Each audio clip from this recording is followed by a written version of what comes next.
Welcome to the World of Eora, a news and lore podcast about the Pillars of Eternity games, as well as Obsidian Entertainment's upcoming release, Avowed.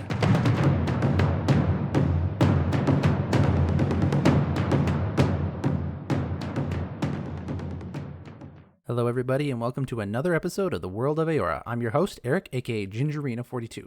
Thank you guys so much for joining me on another episode as we dive into the history, lore, and game mechanics for Pillars of Eternity 1 and 2 as we gear up for the release of Avowed.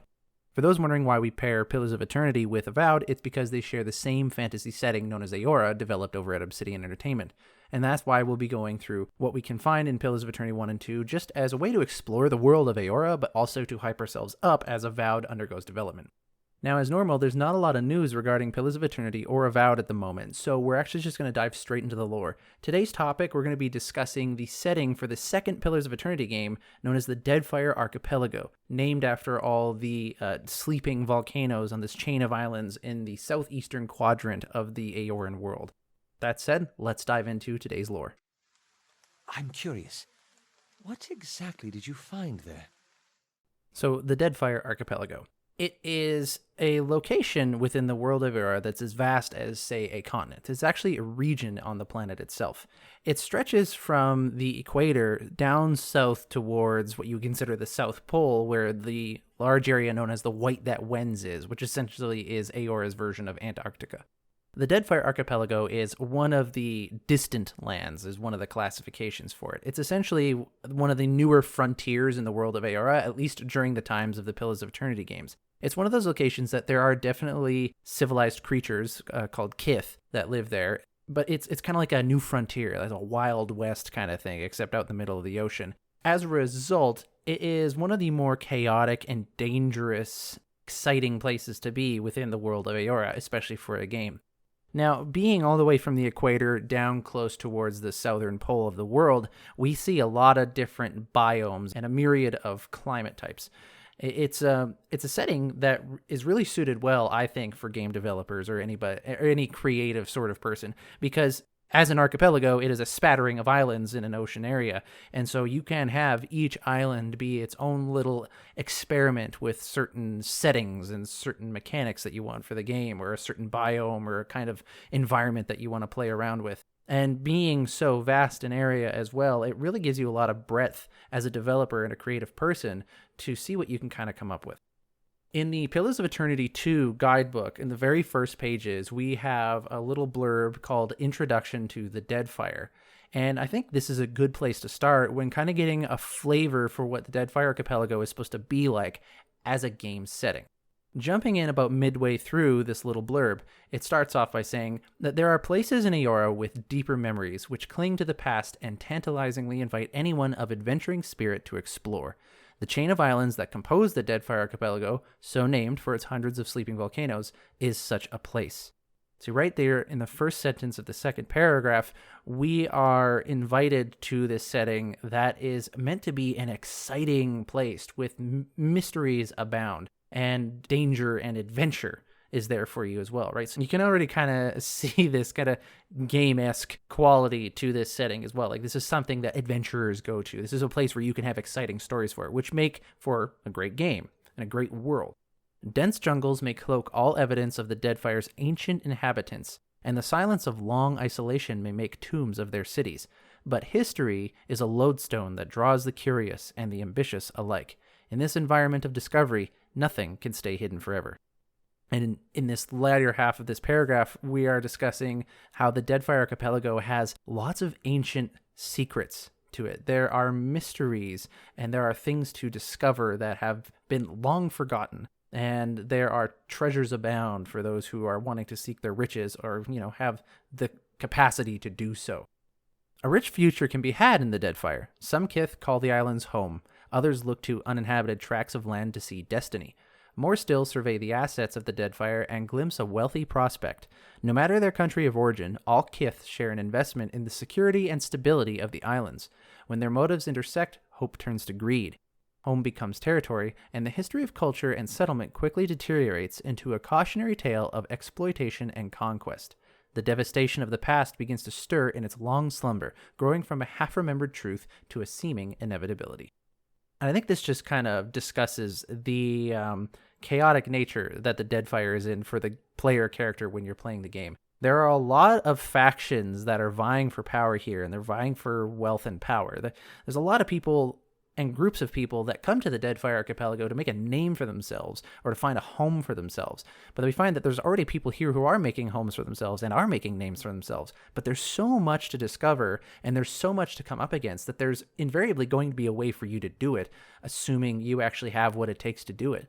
And a lot of the adventures and stories that we see in the Deadfire Archipelago are just that kind of thing. This mysterious and dangerous and opportunistic place that is the Deadfire Archipelago.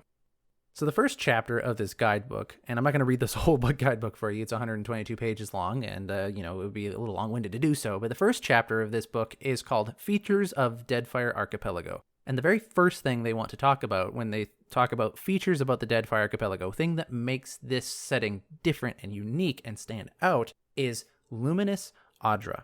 Now, I've talked about Adra and Luminous Adra before on previous episodes. We haven't done like a full dive just into it on its own. I mean, but I think we've talked about it enough in previous episodes, but I'm not going to assume anyone listening to this has actually listened to every single episode beforehand. So we're going to talk about it a little bit here.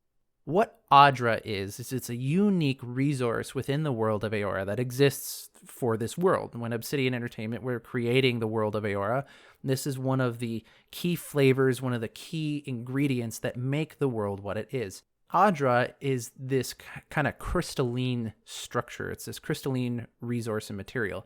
When I see in-game photos of it, I often compare it to jade crystal. It's this greenish hue. It looks like a crystal of sorts. And the very important thing about Adra, despite the fact that it is a gorgeous gemstone, is the fact that it is conductive to soul energy. Soul energy, otherwise known as essence, capital E essence, is a very important part of the narrative of Eora. Both Pillars of Eternity 1 and 2 games discuss soul energy and soul mechanics a lot. In fact, there's an entire science in this world that centers around manipulating and measuring the soul. And that academic field is called animancy.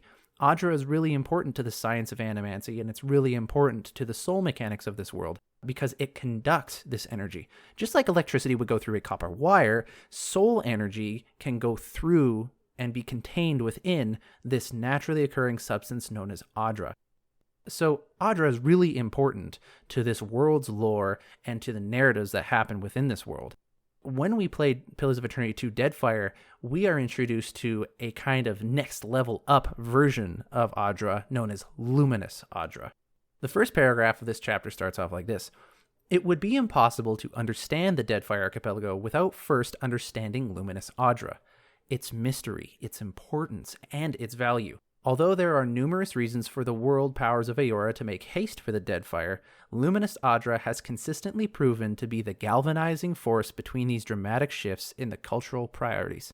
So right here at the start, Obsidian Entertainment is talking about how Luminous Adra is so important that it is one of the main reasons that all of these other nations and factions and groups are coming to the Deadfire Archipelago, because there's large deposits of Luminous Adra in Deadfire Archipelago.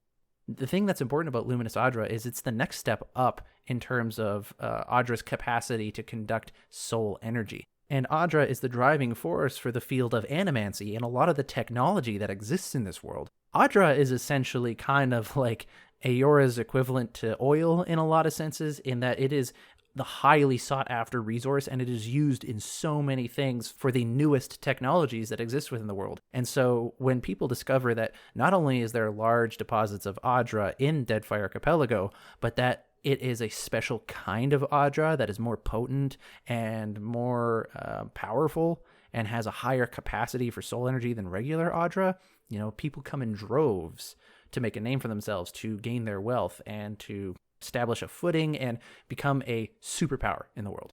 Now, as you might guess, it's called Luminous Adra for a reason, the main one being that it is far more luminous. So in the first Pillars of Eternity game, you're playing in a setting known as Deerwood.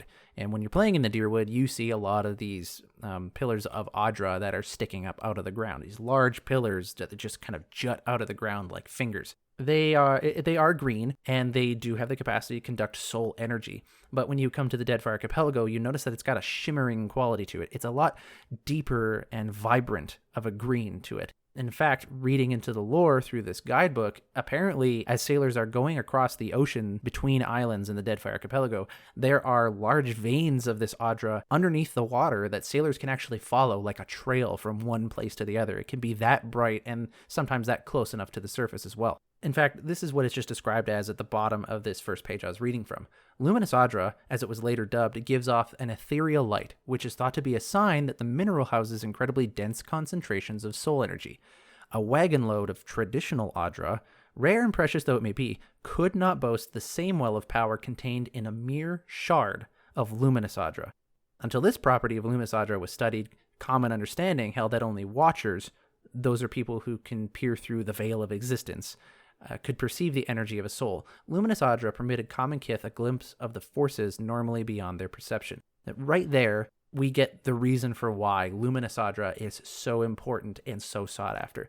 So, quote unquote, traditional Adra is this substance that, like I said, it can house soul energy, and it can be used in animancy experiments, and it can push forward that technology. But a wagon full of that traditional Adra is not even as strong as one shard of Luminous Adra. And this little bit about Watchers. Watchers are a type of kith creature who has this innate ability to see the spiritual world like as if it's a sixth sense. So like how your eyes perceive visual information and translate it for you so you understand the world visually, and your ears translate auditory information so you understand the world in an auditory sense. A Watcher is someone who has the innate ability to perceive the spiritual world, if you will. That's the way I like to describe it. They can, in a sense, perceive this spiritual energy. They can perceive how bright a luminous Adra pillar is versus a traditional Adra pillar is. And the thing that is completely game-changing with Luminous Adra is that Luminous Adra gives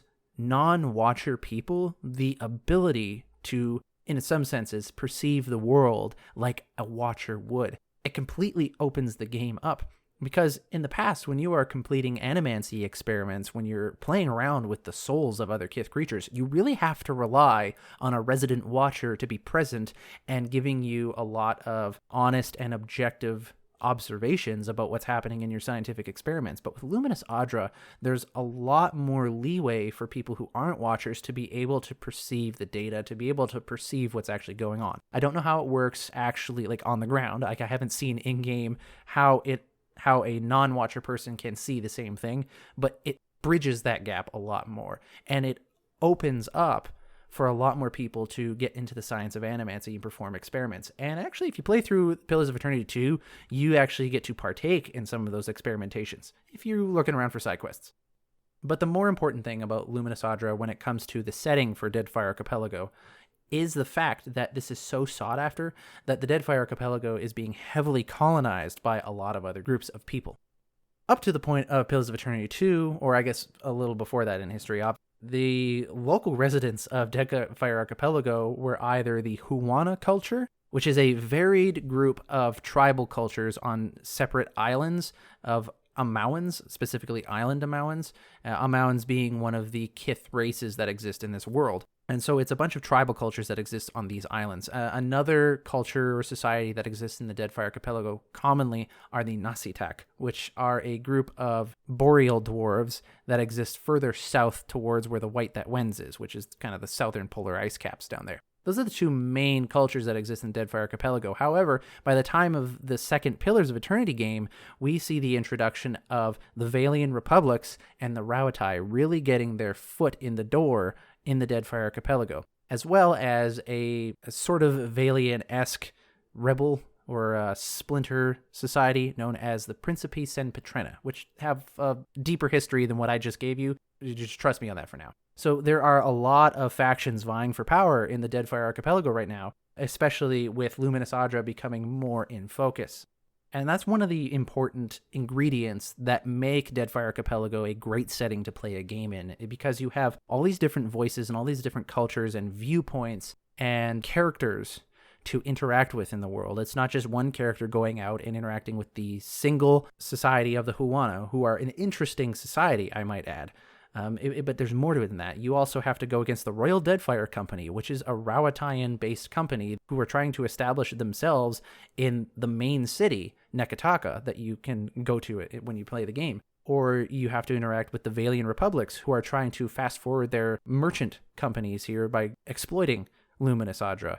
And you have the Principi Sempetrena, who are trying to, just kind of become a nation of their own sorts as well. And, them being pirates out in the ocean, Deadfire Archipelago is one of the places that you would tend to see pirates, of course, right? So you have all these different factions and groups coming together, and they really add to the story of the Deadfire Archipelago, and they really add to that quality when playing a game of, like, who is your character going to be? What kind of character are you going to be? Are you going to ally with these people? Are you going to ally with these people?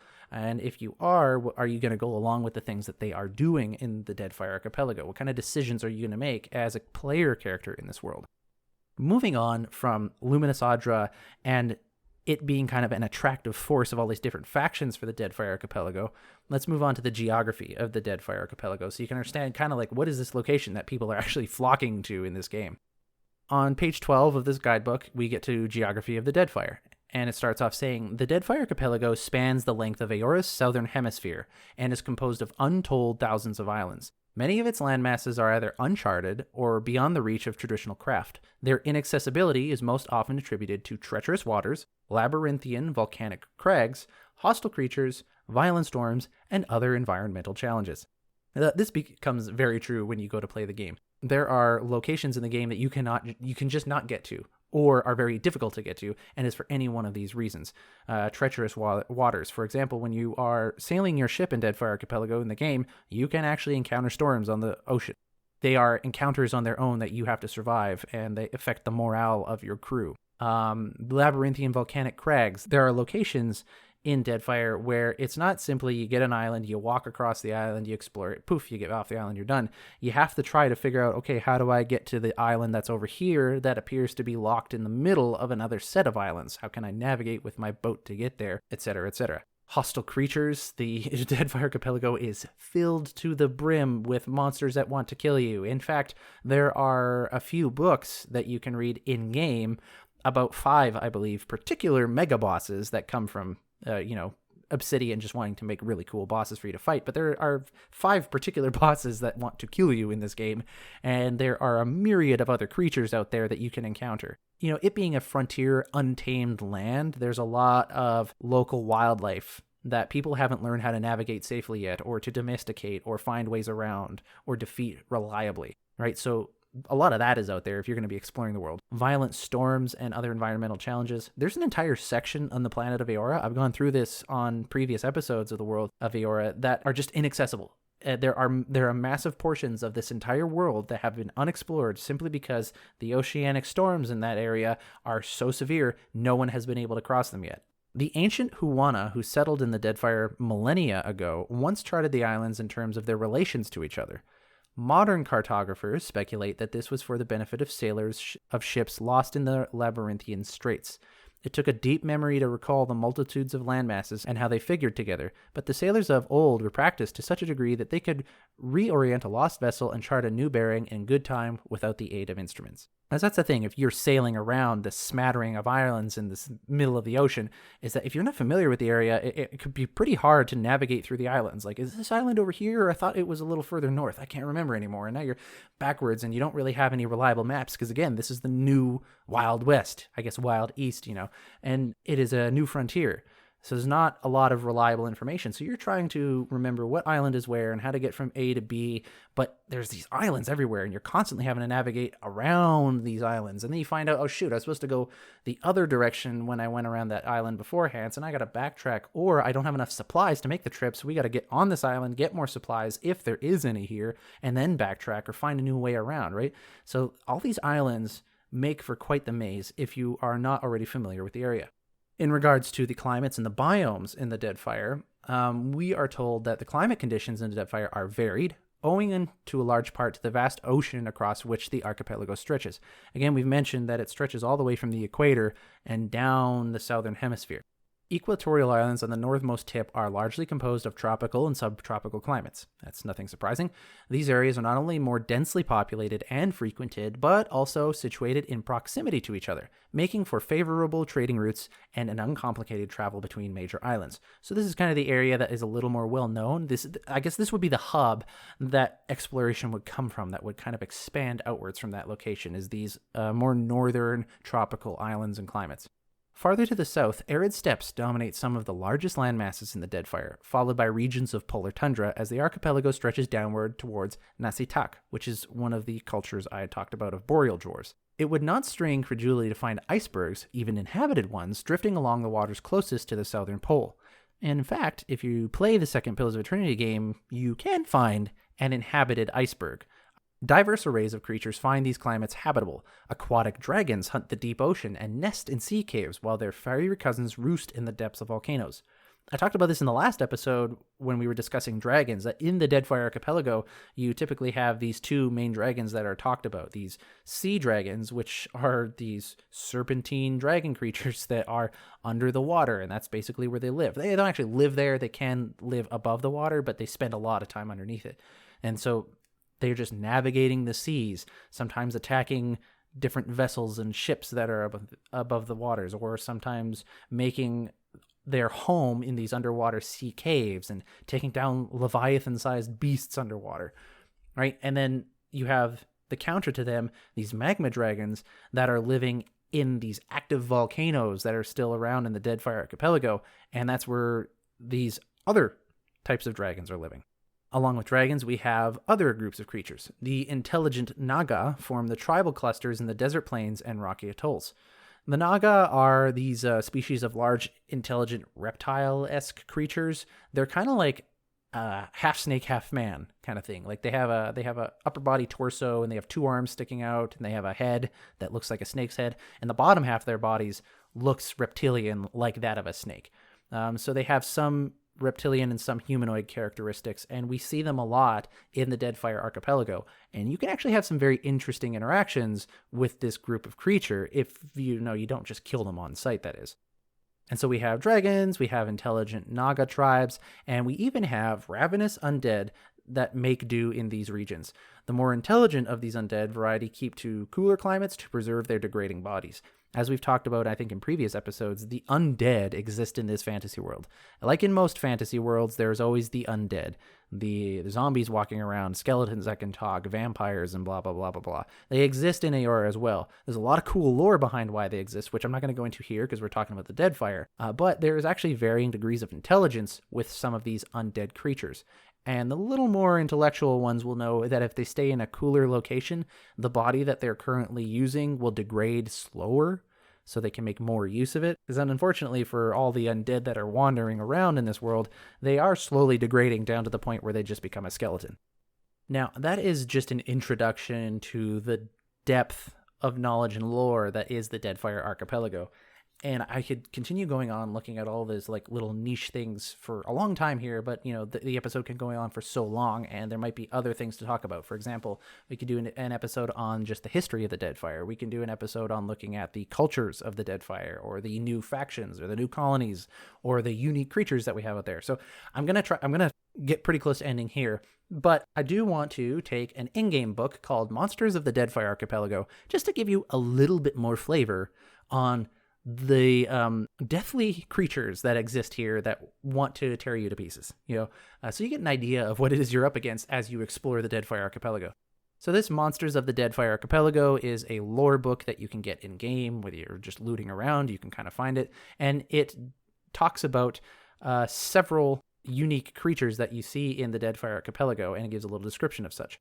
I'm just going to skip straight ahead to the creatures in question that are in this book. The first one is called a barbed ravager, and this is a giant shark that is known to ram passing vessels, trying to knock sailors off deck and smash a hole in the hull. It has tremendous spines protruding from its side and back that are presumed to be poisonous. The largest sighted barbed ravager, with survivors, was estimated to be almost 30 feet long. So this is this shark that just, for whatever reason, sees things floating on the surface and is like, I'm gonna put a hole in it, I'm gonna wreck it, so why? Why does it do this? I don't know. Is it just a display of territorial aggression? Like, what is the point of that? And I guess it has poison spines. So that's cool. So a barbed ravager. I can't say I remember running into one of those in the game. Kind of glad that I didn't. I did not do a lot of stuff regarding ships in Pillars of Eternity 2. That's just me. I was not into it. I know a couple people who really enjoyed that mechanic, but I did not. So I'm glad I didn't have to deal with barbed ravagers very often. A winding serpent. Smaller around than the ravager, but potentially longer. The winding serpent attacks in small packs, usually 3 to 8. They have long, sharp heads, somewhat reminiscent of a barracuda. Like the ravager, they repeatedly slam into the side of a ship, hoping to crack a hole in it or to knock someone from the deck. They have also been known to swim into the depths and shoot up out of the ocean, landing on the deck, coiling and winding their way around, snapping up any crew before they plunge back into the ocean. Okay, this makes sense why they mentioned how the barbed ravager slams into boats that are on the surface of the ocean. Same reason that the winding serpent probably does it, which is essentially, I want food. There's a whole bunch of food sitting on top of this wooden plate on the ocean here. If I smack it enough, food falls off of the plate and into my little watery spot so I can eat them. Okay, so I can see why they do it. So essentially, they're just searching for prey, which is you and me sitting on top of a ship deck. A leviathan. Imagine the largest whale you have ever seen. Are you imagining it? Okay. The leviathan is at least 10 times that size. By the time a ship sees a leviathan, it is already too late. As they rise from the depths, the water around them begins to spin and sink, creating a whirlpool. The leviathan's body surrounds the hapless vessel, preventing escape, and it goes down. The enormous mouth opens, pulling all aboard to their watery depths. Wow. That is horrific. I'm very glad I didn't run into any of those. I know you run into some pretty colossal creatures in the Deadfire Archipelago, especially with some side quests, and there's even some you have to defeat underwater. That sounds spoilery. Trust me, it's not. You're probably not picturing anything even close to what happens. But regardless, I don't think any of them have been a leviathan. Something so big that just it rising to the surface causes the water to just kind of like pool inwards so that you can't even escape. You're basically just this tiny little speck floating in the water, and the colossal nature of this creature alone is enough to defeat you. Like, literally, it just moving into your area is enough to destroy you. You can't even... How do you fight something like that, whose mere motion and mere existence in proximity to you is enough to defeat you? You know, there's nothing you can do. So, that's cool. I like this. This is a cool creature. The next one takes up basically the last half of this entire in-game book, and it is called a Polpovir. Polpovir. All the creatures you've read about in this book are nothing compared to the Polpovir. Now that is saying something considering what we just read about the Leviathan. Barely the size of a man, which that I find surprising considering what we just said about the Leviathan. Barely the size of a man, what they lack in size and strength, they make up for in numbers and terrifying viciousness. Their lower halves are a mass of tentacles, like an octopus or squid, but more numerous. All right, so I'm picturing, so far, in my mind's eye, I'm picturing, okay, lower half of this creature, octopus, except copy and paste the tentacles of an octopus at least 2 more times. So it's just this wriggling, this Lovecraftian half of a creature for the lower half. Okay, got that. Let's move on. The tentacles are long, black whips with suction cups on the underside and small thorny barbs on the top. Okay, grotesque. Loving it so far. The sheer number of tentacles gives them frightening speed when walking on land. Oh, that's a cool imagery of just this this constant running motion of dozens of these little octopus legs with barbs and suction cups running on land, which, you know, the fact that it can run on land is already kind of a notable thing on its own. Pulling themselves forward almost as fast as a running horse, little boy, while they vaguely resemble a human from the waist up. Okay, so that's interesting. So they're kind of like the Naga we were just talking about, except they're not reptilian. They're a little more octopusian, squidgian. I don't know what word I should be using here. Anyone let me know what word I'm supposed to use here. Email me, worldofeora@gmail.com. Pulling themselves forward almost as fast as running horse while they vaguely resemble a human form of waist up, any extended examination proves how wrong that assumption is. Long, stringy black hair falls from the top of their head to cover a face taken directly from a nightmare. A wide, gaping mouth cuts across the bottom of its head from ear to ear, full of wicked dagger-like teeth. 2 large, round eyes are sunken into its head, black as coal, shining with a malevolent fire. A small antenna protrudes from the middle of its forehead, ending in a small nodule that can glow with an eerie blue light. One can imagine a sailor on the deck of the ship at night looking across the black water, blood freezing as countless lights appear beneath the surface, rising toward him as the pulpoveers swarm upward. My God, that sounds so metal. Okay, so 2 recaps so far, and we're not even done reading the description yet. To recap so far, on the bottom half, you have dozens, if not dozens of dozens, of these tentacles that have suction cups and poison barbs, and they move super quickly, and these creatures can even go on land and run as fast as a horse because of just these swarm of tentacles flailing about. And the top half looks humanoid, but is definitely not a human, so it's not like a mermaid type thing going on here. Gross black hair, dark black eyes, and have the sickening part to me is that they have the mouth that is gaping. It basically goes from one ear to the other. I'm almost picturing kind of like a trash can type thing where the head just like rears back. I know it's probably cartoonish, not exactly what it looks like, but that's what my head's picturing, where it just like opens up and bam, there's all these dagger teeth just sticking out. Oh man, that is cool. I don't recall ever seeing these in the game. Do we run into these in the game? I don't think we do. Okay, damn guys, people at Obsidian, this is a cool ass creature. You need to make this creature right away. I want to see something this crazy, scary in the Living Lands or wherever Avowed is being played.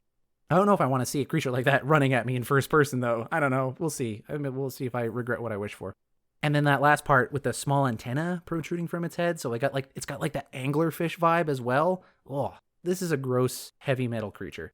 Now, because they seem to be more octopus than man, they can collapse in on themselves. Have you ever seen a video on YouTube of an octopus getting out of like a jar? It's crazy. The things that octopi can get through, like tiny little cracks in boats or like unscrewing a jar and escaping from it, it's crazy. So you have this like half octopus, half man looking thing that just like squeezes into a tiny crack in the hull and whoop, they're gone. You thought you had it, but nope. Turns out they can just go disappear that easily. Fitting into spaces no person should be able to. The smallest crack in a hull, the slightest separation between bores offers them an entrance. It is not unknown for them to slaughter an entire crew from the hold up to the deck by infiltrating the ship from underneath.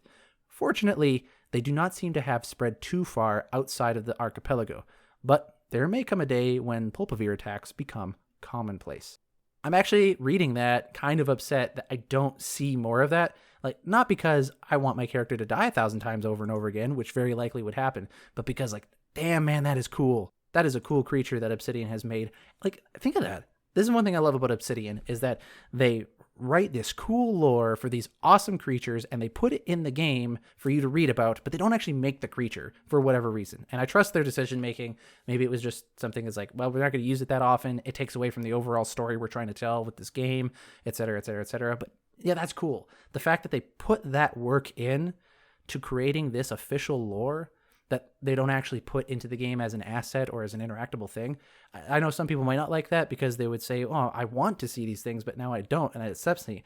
But for me, personally, I appreciate that this is something that the company loves to do. Like, they just enjoy doing that. They enjoy writing and creating a world to be lived in. And I'll say this too, like, if you're into Dungeons & Dragons or any tabletop role-playing games, you can definitely play in the World of Eora. You can definitely play in the Deadfire Archipelago, and you could include these kind of creatures if you want to create that world for yourself for a tabletop role-playing game. So, like, you can utilize this information, and I would rather have it than not, personally. Okay, so that's all I'm going to cover for the Deadfire Archipelago today. I know that for those of you who have played the game, you're like, this barely scratched the surface on everything that is in the Deadfire Archipelago, and for those of you who are hoping for more, sorry, I'm already running close to an hour at this point, so I think I'll cut it off here, and then we'll re-explore the Deadfire in future episodes. So that's all I'm going to be talking about today. Thanks, guys, for tuning in today's episode as we looked at the Deadfire Archipelago, the setting for the second Pillars of Eternity game. And join me next time as we dive further into the lore for these games as we gear up for Avowed. And I just want to put a call out to people out there. If you have any topics that you're interested in that you want to hear about, please shoot me an email or reach me on Twitter.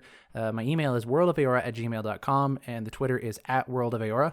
I'm specifically interested in hearing, like, what kind of things do you want to hear about as we gear up for Avowed if you're not familiar with this world already? What are some things that are important to you? And for those of you who have been into Pillars of Eternity, I want to know what are the most interesting topics for you that you'd like to hear on the show. And one more thing, and then this one's kind of more of a data gathering thing for me.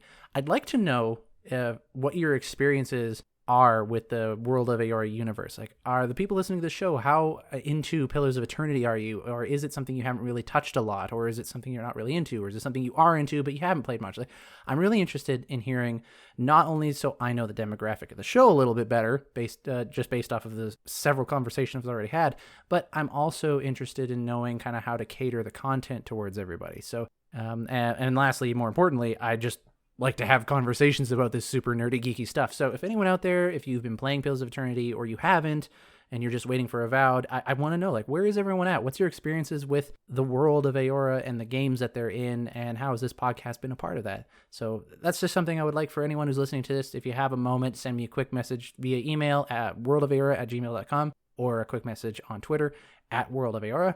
You can even find me on Reddit under the username Gingerino. That's Gingereno. But yeah, that's all for today. Thanks everyone for listening. I've been your host, Eric, aka Gingerino, and I'll see you guys next time.